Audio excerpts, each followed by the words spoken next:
যে সিদ্দিক, তোর তো ভাবসাব আমার ঠিকঠাক আছে না। কেন রে, কি হয়েছে ওর? মানুষের ছলনায় পরে তো ধ্বংস হয়ে যাচ্ছে দিন দিন, বুঝতে পারছো না তুমি? কি বস তুই? আমি মেয়েদের জীবন ধ্বংস করি বোটা, আমার জীবনকে ধ্বংস করি। ও আমার ভালো করে জানা আছে তুমি কি করতে পারো। থাক এসব বাদ দে, আবহাওয়া তো খুব গরম, আমি সমুদ্রে গোসল করি।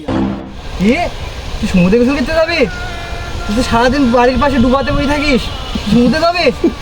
ঝর্ণার কাছে গোসল করতে গেলাম, তোরা থাক। ঝর্ণার কাছে গোসল করতে যাবি তুই? টাকার মেয়ে এমনি তোর সাথে প্রেম করতেছে না, আর তুই যাবি ঝর্ণার কাছে গোসল করতে?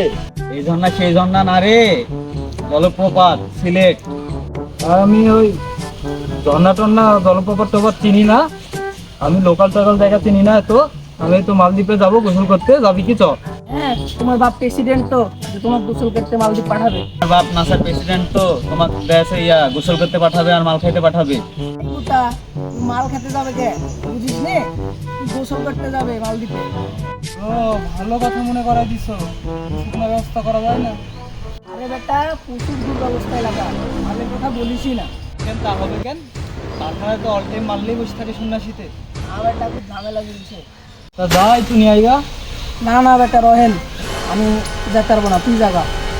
না বেটা সাত্তার, 5 বছর সেই এনেছি আমি, আর যাব না আমি, তুমি যাও। এই তো, এবার তো মনে হয় ফেসে গেলাম। দেখি, একটা কাহিনী তো করা লাগবে, একটা বাহানা মেরে দেই। রে সাত্তার, কথা কইস না কে? 30 বছর আগে এনেছি বেটা, আমি আর যাব না। सूरा मादर चोपड़ता घर में तो हिच हिच का मुरा मादर चोपड़ता कोई कोई इंच नहीं तो ওই তোর বয়সই তো 18 বছর, তুই 30 বছর আগে গেলে কি করি? আরে স্বপ্নে গেছিলাম বেটা। স্বপ্নে যা আর বাস্তবে যা, আমি খাইও না এসব ভাই, জানিও না। সিদ্দিক, একদিন খা, সমস্যা হবে না নি। সব খাবো না আমি, ওইসব খেলে মাথা ঘুরে, এটা আমি জানি। আরে তেমন না হে, এটা খেলে তুই বিনা রকেটে সৌরজগৎ দেখতে পাবি, রহেনের বাপের মতো। তুই কি বুঝাচ্ছিস আমার আব্বা মালখত? তেমন না রে রহেন, আমি সিদ্দিককে বোঝাচ্ছি শুকনা খাইলে কি হবে। ওই তো থাম, প্রান্তে আমার লাগে চল, শুকনার ব্যবস্থা করি। সাতটারা সিদ্দিক তোরা নেব। তোরা যা দেখিনে যাবি, আমি এসব কোনো ছুঁয়ে দেখি না, দেখবো না।